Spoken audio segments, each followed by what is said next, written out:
ভারতে বড়দিনের উৎসব সহ সংখ্যালঘুদের উৎসবে হামলা করে মোদি যে পরিণতির অপেক্ষায়।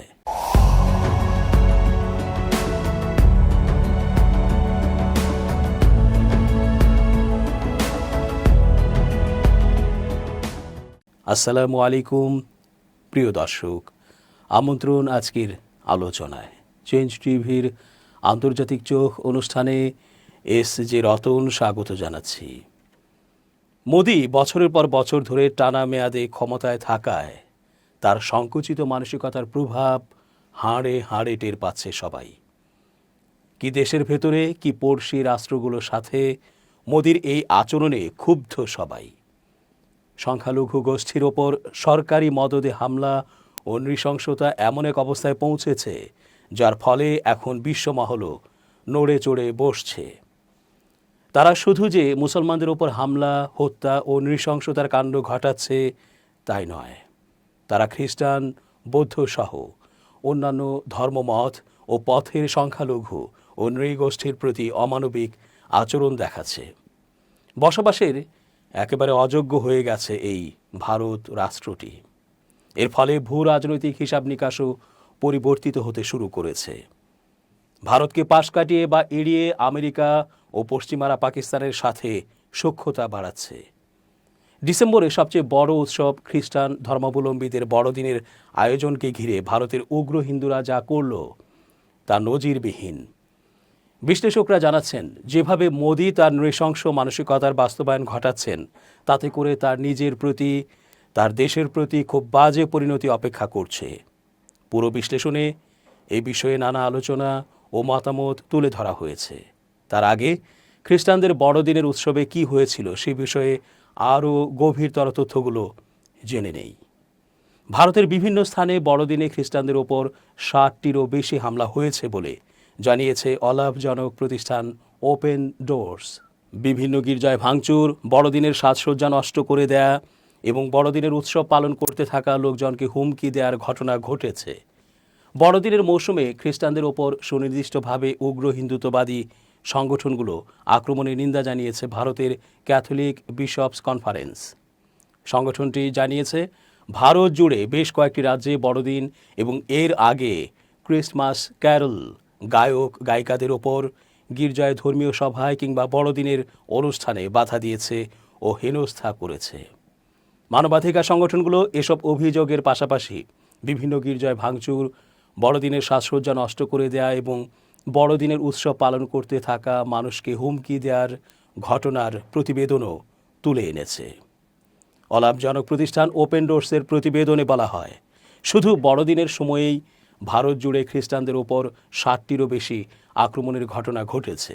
এসব ঘটনার মধ্যে সবচেয়ে বেশি সমালোচনা জুগিয়েছে যেগুলো, তার মধ্যে একটি মধ্যপ্রদেশের জাবালপুরের, যেখানে বড়দিনের উৎসবে যোগ দেয়া এক দৃষ্টিশক্তিহীন খ্রিস্টান নারীকে হেনস্থা ও মারধর করতে দেখা যায় ভারতের ক্ষমতাসীন দল বিজেপির স্থানীয় নেত্রী আঞ্জু ভার্গাভাকে। ঘটনাটির ভিডিও ভাইরাল হয়ে গেলে সাধারণের মধ্যে তীব্র সমালোচনার সৃষ্টি হয়। বিরোধী দল কংগ্রেস এটিকে বলছে বর্বরতা ও নির্মমতার উদাহরণ। চারিদিকে সমালোচনার পর স্থানীয় বিজেপি ভার্গাভাকে শোকজ নোটিশ দিয়েছে। ভার্গাভা অবশ্য কোনো ভুল করেননি দাবি করেছেন। পুলিশ বলছে এ ব্যাপারে এখনও কোনো অভিযোগ দায়ের করেনি কেউ। উড়িষ্যা ও দিল্লির আরও দুটি ঘটনার ভিডিওতে দেখা যায় কোথাও সান্তাক্লজের ক্যাপ বিক্রি করা ব্যক্তিদের হেনস্থা করছেন একদল উগ্র হিন্দুত্ববাদী যুবক, কোথাও বড়দিনের সাজে থাকা নারীদের হেনস্থা করা হচ্ছে। দুই ক্ষেত্রেই বড়দিন উদযাপনকারীদের ওপর হিন্দু দেশে খ্রিস্টান ধর্মের প্রচারণার অভিযোগ তুলেছে উগ্রপন্থী হিন্দুত্ববাদীরা। কিছু কিছু ক্ষেত্রে এমন আগ্রাসন চালানোর অভিযোগে অভিযুক্ত ব্যক্তিরা উগ্রপন্থী হিন্দুত্ববাদী মব তৈরির সঙ্গে সংশ্লিষ্ট বলে অভিযোগ উঠেছে। ক্যাথলিক বিশপস কনফারেন্স এক্ষেত্রে ভারতের কেন্দ্রীয় স্বরাষ্ট্রমন্ত্রীকে আইনি কড়াকড়ি আরোপ এবং খ্রিস্ট ধর্মাবলম্বীদের নিরাপত্তা বিধানের আহ্বান জানিয়েছে, যাতে তারা শান্তিপূর্ণভাবে বড়দিন উদযাপন করতে পারেন। সংগঠনটি বলেছে, উগ্রপন্থী হিন্দুত্ববাদীদের এসব কর্মকাণ্ড স্বাধীনভাবে ধর্ম পালনের সাংবিধানিক অধিকার খর্ব করছে।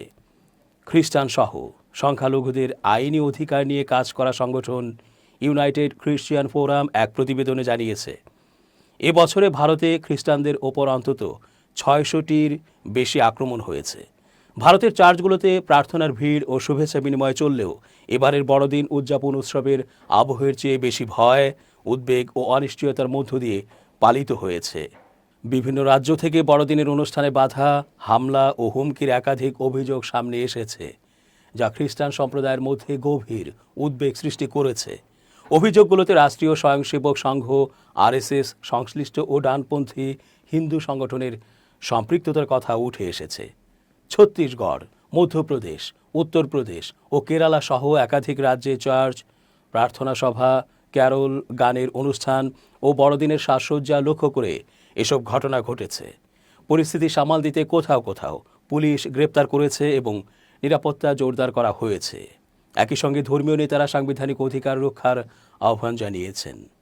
ছত্তিশগড়ের রাজধানী রায়পুরে একটি শপিং মলে বড়দিনের সাজসজ্জা ভাঙচুরের অভিযোগ উঠেছে। দ্য ইন্ডিয়ান এক্সপ্রেসকে মলের এক কর্মী জানান, হঠাৎ করে 80 থেকে 90 জনের একটি দল সেখানে ঢুকে চিৎকার, হুমকি ও সহিংস আচরণ করে। এদিকে হিন্দু জাতীয়তাবাদী সংগঠন বিশ্ব হিন্দু পরিষদ হিন্দুদের বড়দিন উদযাপন থেকে বিরত থাকার আহ্বান জানিয়ে একে সাংস্কৃতিক সচেতনতার জন্য হুমকি বলে মন্তব্য করেছে। সমালোচকদের মতে এ ধরনের বক্তব্য সমাজে বর্জন ও হয়রানির পরিবেশ তৈরি করছে। কেরালায় 21 ডিসেম্বর বড়দিনের ক্যারল গাইতে বের হওয়া 15 বছরের কম বয়সী শিশুদের একটি দলের ওপর হামলার অভিযোগ পাওয়া গেছে। তাদের বাদ্যযন্ত্র ভেঙে দেওয়া হয়। পুলিশ আরএসএস সংশ্লিষ্ট হিসেবে পরিচিত এক ব্যক্তিকে গ্রেপ্তার করে সাম্প্রদায়িক সহিংসতা আইনে মামলা করেছে। তবে বিজেপির এক রাজ্য নেতার ঘটনাটি নিয়ে করা মন্তব্য ক্ষোভের জন্ম দিয়েছে। দলের আরেক নেতার বক্তব্য, অশালীন হলে মার খাওয়াটা স্বাভাবিক নিয়ে অভিভাবক ও মানবাধিকার কর্মীরা উদ্বেগ প্রকাশ করেছেন। মধ্যপ্রদেশে পৃথক দুটি ঘটনায় এক বিজেপি জেলা নেতার বিরুদ্ধে প্রার্থনা সভায় অংশ নেয়া এক দৃষ্টিহীন নারীকে লাঞ্ছিত করার অভিযোগ উঠেছে। পাশাপাশি চার্চে সমবেত খ্রিস্টানদের হয়রানির খবরও পাওয়া গেছে। কেরালার মুখ্যমন্ত্রী পিনারাই বিজয়ন এসব ঘটনাকে ভারতের ধর্মনিরপেক্ষ চেতনার পরিপন্থী বলে নিন্দা জানিয়েছেন। তিনি বলেন, আরএসএস সংশ্লিষ্ট গোষ্ঠীগুলো স্কুল ও প্রতিষ্ঠানগুলোকে বড়দিনের অনুষ্ঠান বাতিলে চাপ দিচ্ছে, যা সংবিধান বিরোধী। গেল অক্টোবরে এক খবরে বলা হয়েছিল, তাতে ভারতে ধর্মীয় স্বাধীনতা কমে আসছে বলে এক প্রতিবেদনে দাবি করেছে মার্কিন প্রশাসন। সম্প্রতি প্রকাশিত এক প্রতিবেদনে দাবি করা হয়, সংখ্যালঘুদের ওপর হিংসাত্মক হামলা বেড়েই চলছে ভারতে। এ কারণে ভারতকে ধর্মীয় স্বাধীনতার ক্ষেত্রে বিশেষ উদ্বেগের দেশ হিসেবে উল্লেখ করা হয়েছে প্রতিবেদনে। এরই মধ্যে এই প্রতিবেদনের প্রতিক্রিয়াও দিয়েছে ভারতের পররাষ্ট্র মন্ত্রণালয়। ভারতীয় সংবাদ মাধ্যম হিন্দুস্তান টাইমস বলছে, আমেরিকার commission on international religious freedom USCIRF এই প্রতিবেদন প্রকাশ করেছে। এতে বলা হয়, ভারতে ধর্মীয় স্বাধীনতা ক্রমশ খর্ব হচ্ছে। যত দিন যাচ্ছে ভারতে জনগণের ধর্মীয় স্বাধীনতা কেড়ে নেওয়া হচ্ছে। প্রতিবেদনে আরও বলা হয়, ভারতে ধর্মীয় সংখ্যালঘু নাগরিকদের ওপর এবং তাদের উপাসনালয়গুলোতে হিংসাত্মক হামলা চালানো হচ্ছে। এমনকি সেই হামলায় অনেক সময় সরকারি দলের নির্বাচিত প্রতিনিধিরাও মদদ দিচ্ছেন। সেই সঙ্গে বহু ভুল তথ্য ও বিভ্রান্তিকর তথ্য প্রচার করছেন তারা। USCIRF তাদের প্রকাশ করা বার্ষিক রিপোর্টে ভারত সম্পর্কে রীতিমতো উৎকণ্ঠা প্রকাশ করে আমেরিকার স্বরাষ্ট্র দপ্তরকে পরামর্শ দিয়েছে। তাতে বলা হয়, লাগাতার ধর্মীয় হিংসা চালানোর জন্য ও ধর্মীয় আচার অনুষ্ঠান পালনের স্বাধীনতা খর্ব করার জন্য ভারতকে যেন বিশেষ উদ্বেগের দেশ হিসেবে ঘোষণা করা হয়। যদিও শেষ খবর পাওয়া পর্যন্ত স্বরাষ্ট্র দপ্তর এখন পর্যন্ত সংশ্লিষ্ট কমিশনের এই প্রস্তাবে সায় দেয়নি। এদিকে এই প্রতিবেদন নিয়ে ভারতের পররাষ্ট্র মন্ত্রণালয় থেকে তীব্র প্রতিবাদ জানানো হয়েছে। একে পক্ষপাতদুষ্ট ও রাজনৈতিকভাবে উদ্দেশ্যপ্রণোদিত বলে উল্লেখ করেছে ভারত। এ ব্যাপারে ভারতের পররাষ্ট্র মন্ত্রণালয়ের মুখপাত্র রণধীর জয়সওয়াল বলেন, আমেরিকার কমিশন অন ইন্টারন্যাশনাল রিলিজিয়াস ফ্রিডমের অর্থাৎ USCIRF এর এই প্রতিবেদন সম্পর্কে আমাদের মতাদর্শ আগের মতোই। এই সংস্থাটি আসলে পক্ষপাতদুষ্ট ও রাজনৈতিকভাবে উদ্দেশ্যপ্রণোদিত। ভারতকে নিয়ে এটি ভুল উপস্থাপন করেই যাচ্ছে। অন্যদিকে ইউএসসিআইআরএফ এর রিপোর্টে বলা হয়েছে, এই রিপোর্টে তুলে ধরা হয়েছে কিভাবে ধর্মীয় সংখ্যালঘু সম্প্রদায়কে নিশানা করতে ভারতের আইনি ব্যবস্থাপনা পর্যন্ত বদলে ফেলা হচ্ছে, যার মধ্যে সংশোধিত নাগরিকত্ব আইন সিএএ অন্যতম। এছাড়া ওই রিপোর্টে ইউনিফর্ম সিভিল কোড এবং রাজ্য স্তরে ধর্মান্তর বিরোধী ও গো সম্পদ রক্ষা সংক্রান্ত একাধিক নতুন ও সংশোধিত আইন প্রবর্তনেরও কঠোর সমালোচনা করা হয়েছে। দর্শক, আজ এই পর্যন্তই। ধন্যবাদ। changeTV.press, এক ফোঁটা হলুদও নেই।